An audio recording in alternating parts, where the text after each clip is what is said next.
अऊज़ु बिल्लाहि मिनश शैतानिर रजीम। बिस्मिल्लाहिर रहमानिर रहीम। अस्सलामु अलैकुम वरहमतुल्लाहि वबरकातुहू। बिस्मिल्लाहिर रहमानिर रहीम। नहमदुहु व नुसल्ली अला रसूलिहिल करीम। अम्मा बाद। मुहतरम नाज़रीन व सामाईन, आज चाहरशंबा है, अगस्त की 14 तारीख है।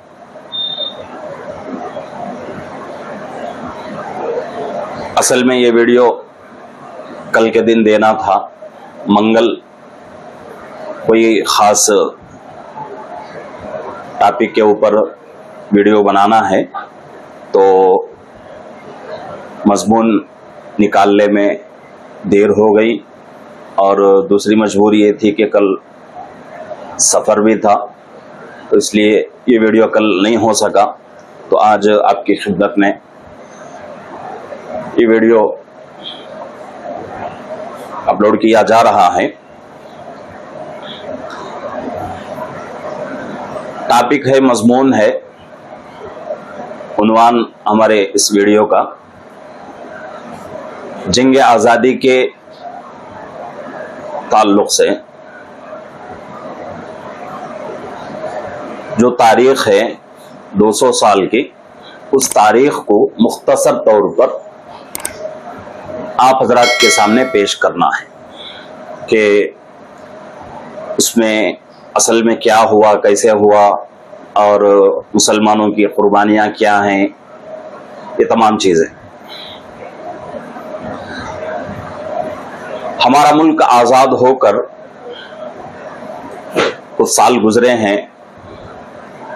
हमारे मुल्क की आज़ादी की जो तारीख़ है 1947, यानी कि 1940 पर 7 अगस्त का महीना था।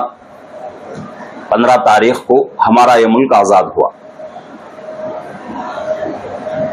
और मुल्क आज़ाद होकर अभी 100 साल भी नहीं गुजरा है, 1 सदी भी नहीं गुजरी है कि अब हालात हम देख रहे हैं मुल्क के कि कैसे होते जा रहे हैं।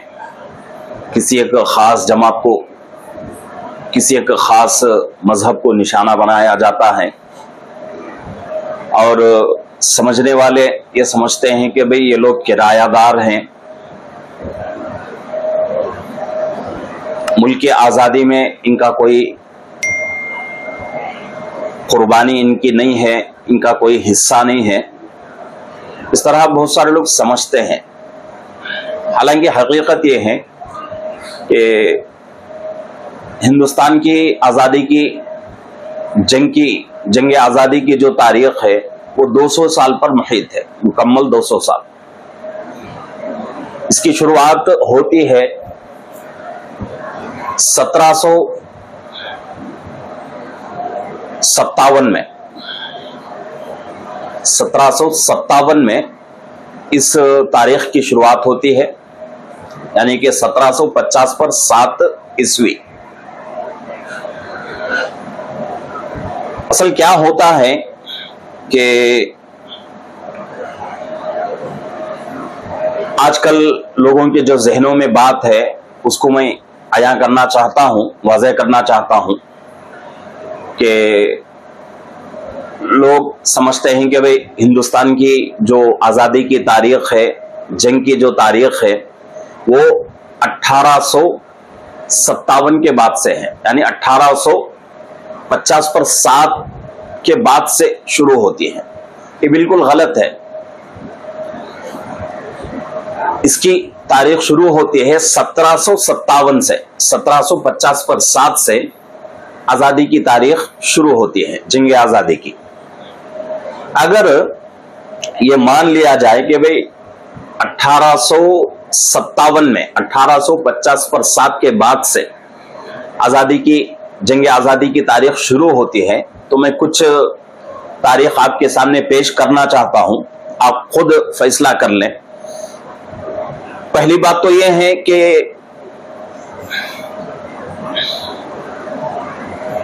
इस जंग की शुरुआत होती है 1850 पर 7 ईस्वी में, जो लोग समझते हैं।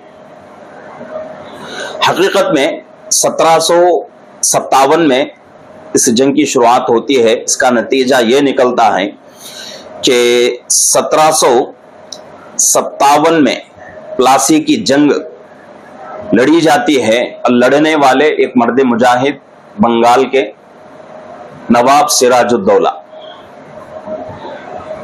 प्लासी की जंग लड़ता है अंग्रेजों से और शहीद हो जाता है। इसी तरीके से 1770 पर 6 में और इसी तरीके से 1780 में मजरून शाह ने जंग लड़ी थी। इसी तरीके से हैदर अली, जो कि मैसूर के हजरत टीपू सुल्तान शहीद रहमतुल्लाह अलैह के वालिद मोहतरम, ये लड़ते हैं जंग अंग्रेजों से 1760 पर 7 में। और इसी तरीके से हैदर अली के बेटे हजरत टीपू सुल्तान शहीद रहमतुल्लाह अलैह जंग लड़ते हैं, शहीद हो जाते हैं अंग्रेजों से 1790 पर 9 में। और इसी तरीके से हजरत मौलवी शरीयतुल्लाह और उनके बेटे दादू मियां ने 1812 में अंग्रेजों से जंग लड़ी। और इसी तरीके से हजरत सैयद अहमद शहीद रहमतुल्लाह अलैह 1830 पर 1 और इसी तरीके से 1850 में अंग्रेजों से जंग लड़ी। हजरत सैयद अहमद शहीद रहमतुल्लाह अलैह खुद शहीद हुए, उनकी जमात के बहुत सारे साथी शहीद हुए, बहुत सारी कुर्बानियां दी। इसी तरीके से हजरत मौलाना विलायत अली और उनके साथियों को 2 साल के लिए अंग्रेज कैदोबंद की मुसीबतों में रखे और ये 1830 पर 1। और इसी तरीके से 1850 में हजरत मौलाना विलायत अली और उनके साथियों को 2 साल तक कैद में रहना पड़ा अंग्रेजों के। और इसी तरीके से 1830 पर 1 में निसार अली उर्फ टेटू मियां की क़ियादत में एक जमात अंग्रेजों के खिलाफ जंग का ऐलान करती है। यह भी एक जंग है। और इसी तरीके से और एक तारीख है 1860 पर 4 में बालाकोट पर हजरत मौलाना इनायत अली साहब जंग के लिए कमान संभालते हैं।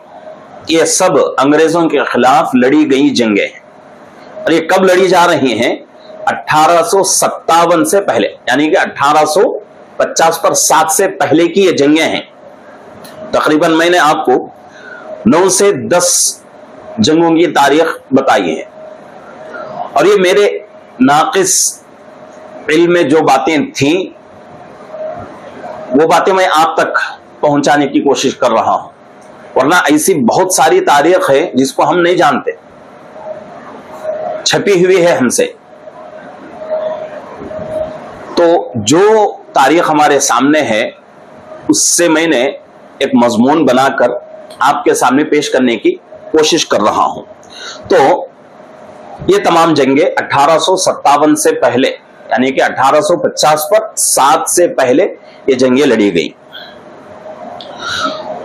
और लोग ये चाहते हैं कि भाई ये पहला 100 साल जो है, ये तारीख, इसके ऊपर गुबार आ जाए, इसके ऊपर धूल जम जाए और ये किसी को भी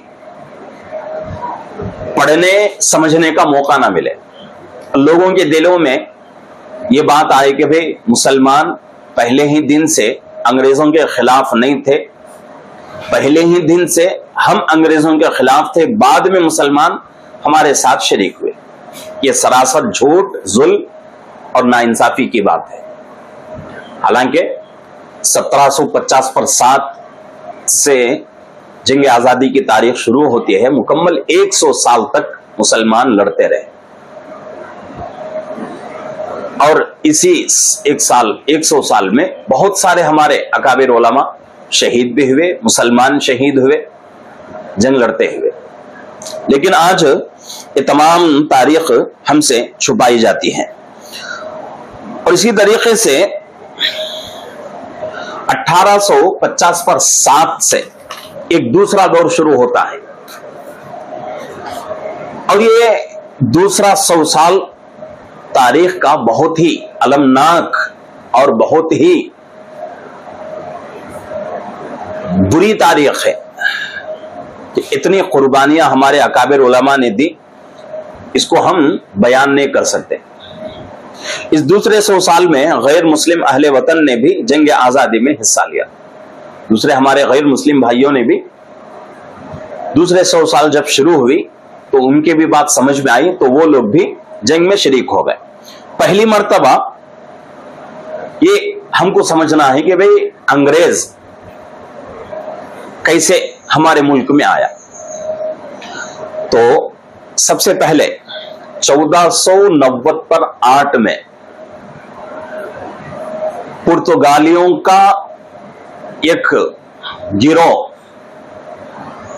वास्को डी गामा के क़ियादत में, वास्को डी गामा एक आदमी, इसके क़ियादत में पुर्तगालियों की एक जमात, मल्लाहों की एक जमात आती है और अपने नापाक कदमों को इस सरजमीन पर रखती है और इस सरजमीन को नापाक कर देती है। ये पहला वाकया था।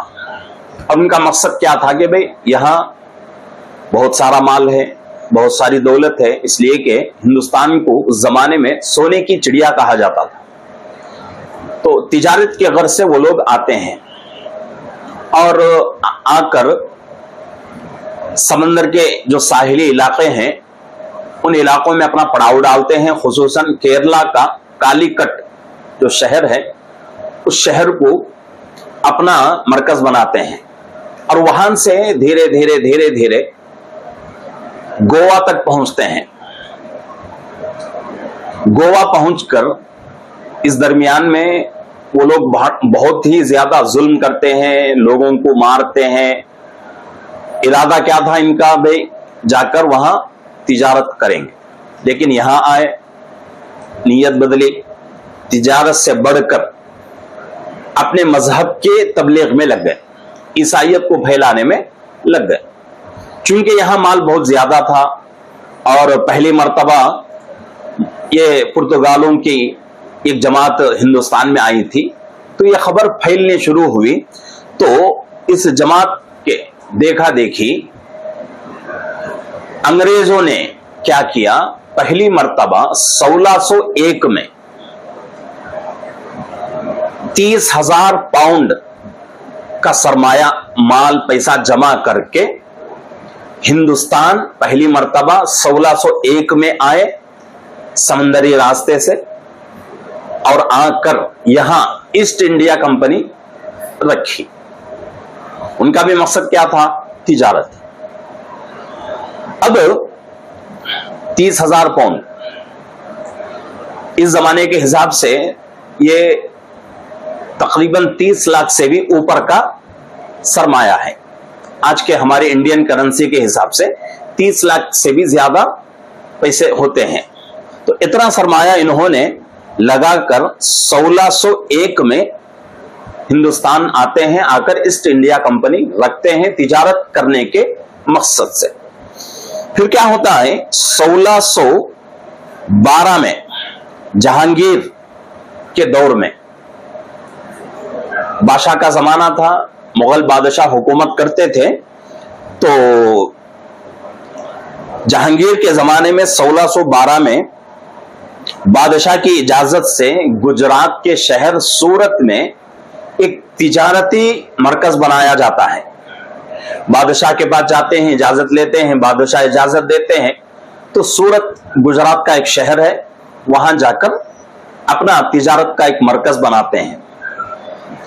और उसके चंद दिनों के बाद सूरत में उनका मरकज बना, तिजारत कर रहे हैं लोग। उसके कुछ ही दिनों के बाद ये लोग अपना तिजारत बढ़ाकर क्या करते हैं कि गुजरात के अहमदाबाद और इसी तरीके से अजमेर शरीफ, बुरहानपुर और आगरा में भी अपनी शाखें खोलते हैं तिजारत के गर्ज से। कंपनी ईस्ट इंडिया कंपनी शुरू हो चुकी और उसके बाद बादशाह की इजाजत से गुजरात के सूरत शहर में तिजारत शुरू की है लोग। उसके बाद चंद दिनों के बाद तिजारत आगे बढ़ी तो अहमदाबाद, अजमेर शरीफ और बुरहानपुर और आगरा, इन 4 शहरों में, इसलिए कि उस जमाने में ये शहर तिजारत के लिए बहुत ही कारआमद थे, बहुत ही ज्यादा तिजारत होती थी। तो इसलिए इन लोगों ने क्या किया, ये 4 शहरों को अपना तिजारत का गढ़ बनाया, वहां तिजारत की अपनी शाखें खोली और तिजारत शुरू की। और हजरत औरंगजेब आलमगीर रहमतुल्लाह अलैह के दौरे हुकूमत तक अंग्रेज की मेहनतें सिर्फ तिजारत तक महदूद थी। मुगल बादशाहों में ये आखिरी बादशाह हैं ऐसे कि जिन्होंने अमानतदारी, दियानतदारी और पूरे जोर के साथ हुकूमत की है हिंदुस्तान पर। इनके बाद के जितने भी बादशाह गुजरे हैं उनके अंदर वो चीजें नहीं थी। ये आखिरी बादशाह थे हजरत औरंगजेब आलमगीर रहमतुल्लाह अलैह। तो इनके जमाने तक अंग्रेज मेहनत करता था, किस लिए? सिर्फ और सिर्फ तिजारत के लिए। अब हजरत का इंतकाल हो जाता है, हजरत दुनिया से पर्दा फरमा जाते हैं। 1707 में हजरत दुनिया से पर्दा फरमाते हैं, बादशाह का इंतकाल होता है। तो अब चूंकि उसके बाद के जो बादशाह हैं उनके अंदर वो फरासत नहीं और वो दूर अंदेशी नहीं, वो अक्ल नहीं, तो मुगल बादशाहों का शेराजा बिखर गया और वो लोग अपने आपसी लड़ाइयों में, झगड़ों में फंस गए। तो इसलिए कि उनके बाप दादाओं में जो अकल थी, जो फरासत थी, वो फरासत व अकल इनके अंदर नहीं। जैसा कि हमारे हिंदुस्तान के बहुत सारे मुगल बड़े बड़े बादशाह गुजरे हैं, जैसा कि बहुत सारे बादशाहों का नाम आता है, बाबर है, इसी तरीके से हुमायूं है, हुमायूं का बेटा अकबर है, अकबर का बेटा जहांगीर है, जहांगीर का बेटा शाहजहां है, शाहजहां के बेटा हजरत औरंगजेब आलमगीर रहमतुल्लाह अलैह। ये बड़े बड़े बादशाह गुजरे हैं। और अकबर जो बादशाह गुजरा है उसके बारे में तारीख में लिखा हुआ है कि भाई बचपना था उसका, उसकी उम्र सिर्फ 13 साल 4 महीने तक थी, तो उसको मुल्क का बादशाह बनाया गया। और उसकी इल्मी लियाकत का यह हाल था कि उसको अपना दस्तखत खुद करने नहीं आता था किसी भी जबान में। उस जमाने में हिंदुस्तान की मादरी जबान फारसी थी, फारसी में भी वो आदमी दस्तखत नहीं कर सकता था, इतना अनपढ़ था, इल्म से दूर दूर तक कोई वास्ता नहीं।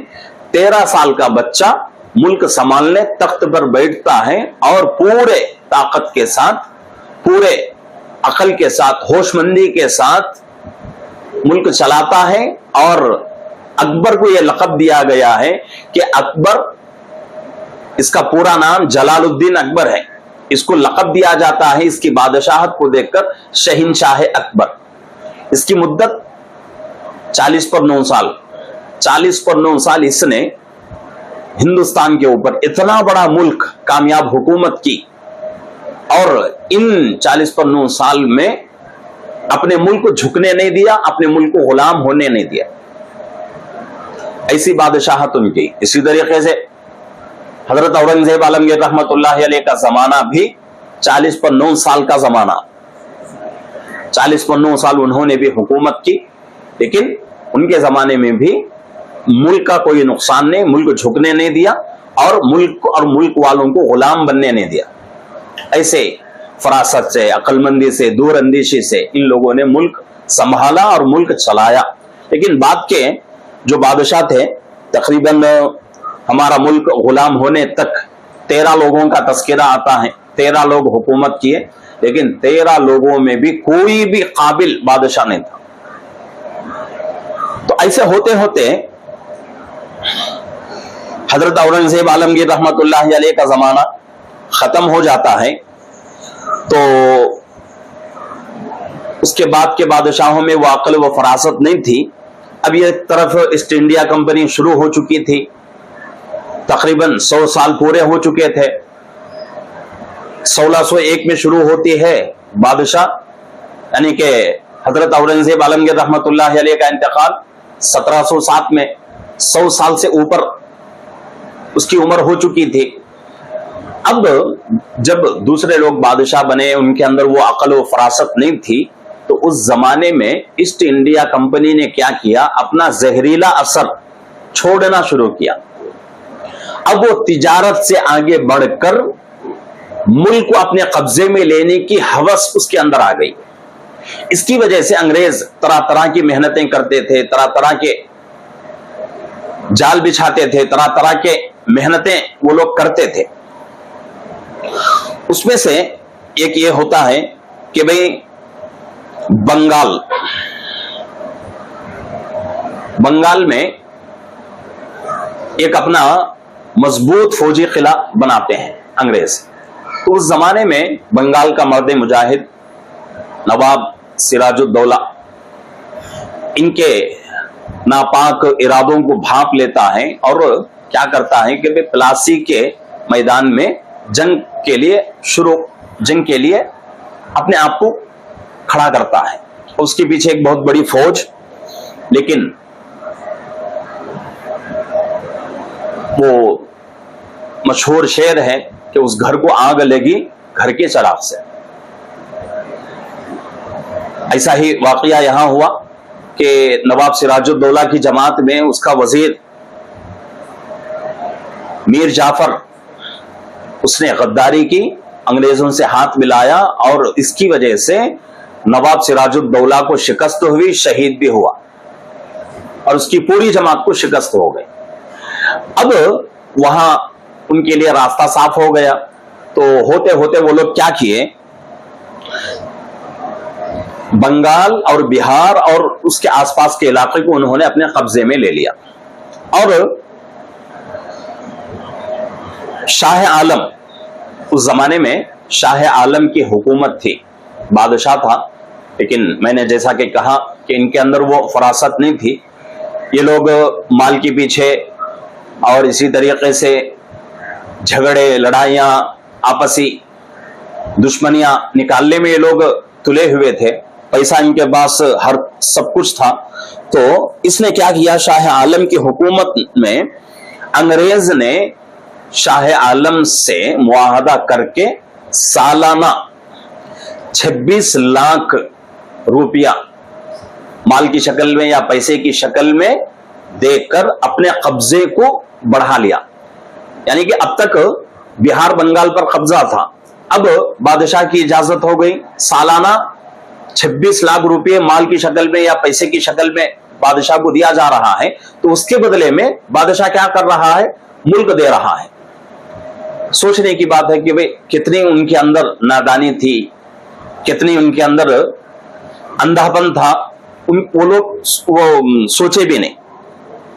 अब ये होते होते अंग्रेज चुप बैठने वाले नहीं थे, तो मुल्क के अंदरूनी नज्म नस्क के ऊपर हावी होना शुरू हो गए। अंदर की जो चीजें हैं उनको अपने हाथ में लेना शुरू किए। तो होते होते हिंदुस्तान के तमाम इलाके क्या हो गए, ईस्ट इंडिया कंपनी के हाथ में आ गए। अब उसके बाद हजरत औरंगजेब आलमगीर रहमतुल्लाह अलैह के आखिरी जमाने में दिल्ली के अंदर एक बहुत बड़े अल्लाह वाले आलिम दीन हजरत मौलाना शाह अब्दुल रहीम साहब रहमतुल्लाह अलैह के घर एक लड़का पैदा होता है, जिसको आज दुनिया हजरत शाह वलीउल्लाह मुहद्दिस रहमतुल्लाह अलैह के नाम से याद करती है।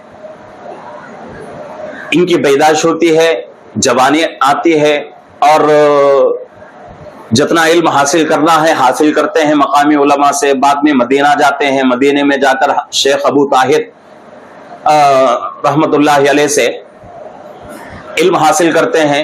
इल्म हासिल करके वहां से वापस आते हैं। वापस आकर खिदमत का जज्बा था। यहां आकर भाई लोगों की खिदमत करेंगे और इसी तरीके से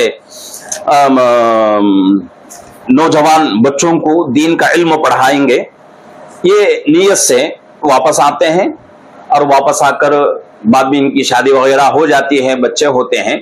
तो तारीख में लिखा हुआ है कि इनके 4 बच्चे, सबसे बड़े बेटे हजरत शाह अब्दुल अजीज रहमतुल्लाह अलैह, दूसरे बेटे हजरत शाह अब्दुल कादिर रहमतुल्लाह अलैह, तीसरे बेटे हजरत अब्दुल गनी रहमतुल्लाह अलैह, चौथे बेटे हजरत शाह रफीउद्दीन रहमतुल्लाह अलैह। ये 4 बेटे, इनमें से सबसे बड़े बेटे हजरत शाह अब्दुल अजीज रहमतुल्लाह अलैह, ये अपने बाप के मसनद पर बैठते हैं बाप दुनिया से पर्दा फरमाने के बाद, यानी कि हजरत शाह वलीउल्लाह मुहद्दिस रहमतुल्लाह अलैह दुनिया से पर्दा फरमाने के बाद हजरत शाह अब्दुल अजीज रहमतुल्लाह अलैह आपके मसनद पे बैठते हैं। बैठकर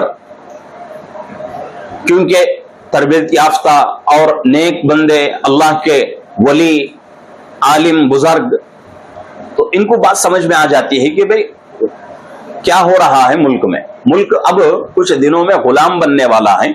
तो हजरत ने क्या किया, एक फतवा जारी किया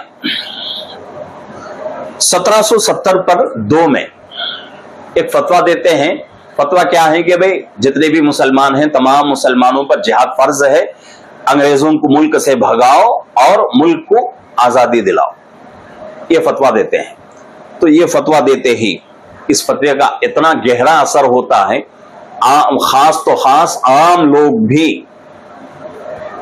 इस जद्दोजहद में मसरूफ हो जाते हैं और हर आदमी के दिल के अंदर एक ही ख्वाहिश है कि वे किसी भी तरीके से अंग्रेज को मुल्क से भगा दिया जाए। अब यहां से मेहनतें शुरू होती हैं। तो हजरत शाह अब्दुल अजीज रहमतुल्लाह अलैह के इस फतवे का उनके ऊपर इतना बुरा असर पड़ता है, अंग्रेज इतना हजरत को सताते हैं कि आपकी तमाम जायदादें कब्जा कर लेते हैं और आपको 2 मरतबा जहर दिया जाता है और इसी तरीके से आपको सताया जाता है, आपके ऊपर जानलेवा हमला किया जाता है। और एक वाकया किताब में लिखा हुआ है कि अपटन जो कि एक मास्क होता है, उस मास्क में छिपकली को मिलाकर आपके बदन पर मालिश की गई, जिसकी वजह से आपके आंखों की बीनाई चली गई और इसकी वजह से तरह तरह की बीमारियां आपके अंदर जन्म लेना शुरू करी। तो ऐसी कुर्बानियां हमारे अकाबिर उलमा ने दी।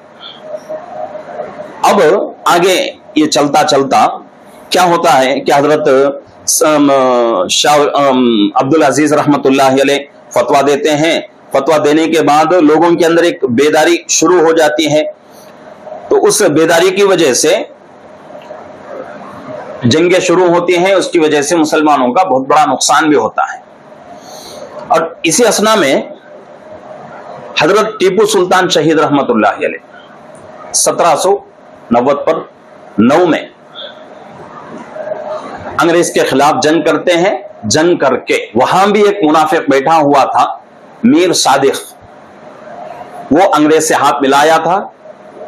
इसकी वजह से हजरत टीपू सुल्तान शहीद रहमतुल्लाह अलैह शहीद हो जाते हैं। और वो जंग, उस जंग में जितने लोग शरीक थे उसमें से बहुत सारे लोग शहीद होते हैं, बहुत सारे लोगों को शिकस्त मिलती है। तो किताबों में लिखा हुआ है जब हजरत टीपू सुल्तान शहीद रहमतुल्लाह अलैह को शहादत नसीब हुई तो उस वक्त अंग्रेज आपकी नाश पर खड़े होकर ऐलान किया था कि आज से हिंदुस्तान हमारा है। तो ऐसे मर्द मुजाहिद, लेकिन अपनों की गद्दारी की वजह से हजरत टीपू सुल्तान शहीद रहमतुल्लाह अलैह शहादत हो जाती है उनकी। उसके बाद यहां मैसूर का अक्सर इलाका अंग्रेजों के कब्जे में आ गया और उधर बंगाल, बिहार और इसी तरीके से केरला और इसी तरीके से साहिली इलाके जितने थे, ये तमाम इलाके अंग्रेजों के कब्जे में आ गए। अब अंग्रेज आगे बढ़कर क्या करता है कि उस वक्त का जो बादशाह है शाह आलम, उस बादशाह से एक मुआहदा करता है। मुआहदा करके क्या करता है, दिल्ली पर कब्जा जमा लेता है। कब्जा जमाता है यानी कि दिल्ली को अपने कब्जे में ले लेता है। अब आसपास के बहुत सारे अक्सर इलाके अंग्रेज के हाथ में चले गए और दिल्ली जो कि पूरे हिंदुस्तान की राजधानी, पूरे हिंदुस्तान की जान, उसके ऊपर अंग्रेज कब्जा करके बैठ जाता है। उसके बाद क्या होता है कि 3 नुकाती फार्मूला बनाया जाता है। 3 नुकाती फार्मूला क्या है, यानी कि अंग्रेजों की तरफ से। ये कब होता है, 1803 में। और अंग्रेज का नाम भी किताबों में लिखा हुआ है कि लॉर्ड लेक, इसका नाम है लॉर्ड लेक। ये बादशाह आलम के पास जाता है, जाकर मुआहदा करके दिल्ली को अपने कब्जे में लेता है और 3 नुकाती फार्मूला बनाता है। फार्मूला क्या है कि मखलूक खुदा के, 2 मुल्क बादशाह सलामत का, 3 हुक्म कंपनी बहादुर का। ये 3 बातें उस फार्मूले में शामिल किया जाता है। पहली चीज है मखलूक खुदा की, दूसरी चीज मुल्क बादशाह सलामत का, तीसरी चीज हुकूमत कंपनी यानी कि ईस्ट इंडिया कंपनी बहादुर की।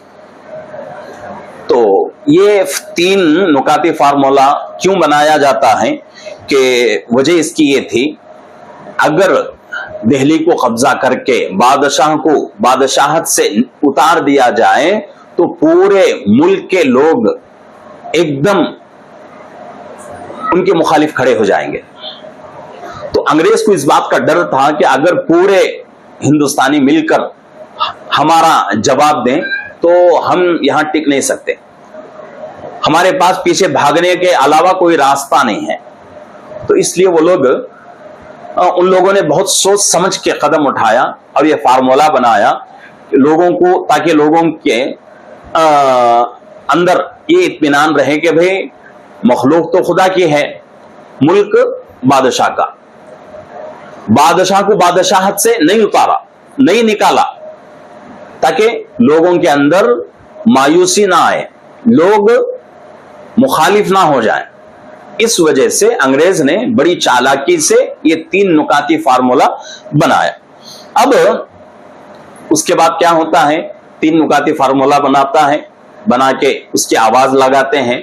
उसके बाद हर चीज सिर्फ बादशाह, नाम का बादशाह, उसकी हुकूमत सिर्फ लाल किले तक महदूद, पूरी हुकूमत अंग्रेजों के हाथों में और ईस्ट इंडिया कंपनी के हाथों में चली जाती है।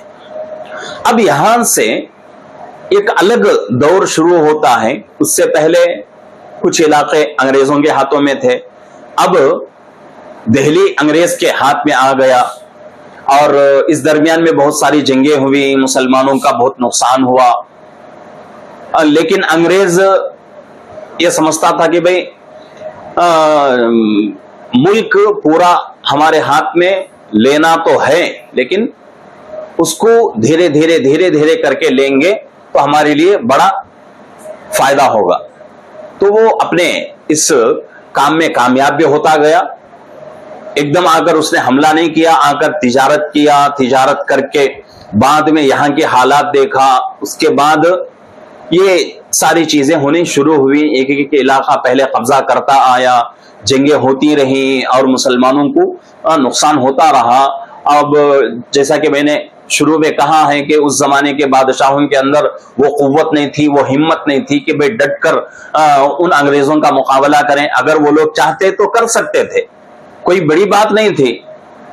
उस जमाने में हिंदुस्तान पूरे मुल्क, पूरे दुनिया के अंदर सबसे बड़ा मुल्क था, सबसे बड़ी ताकत हिंदुस्तान की थी।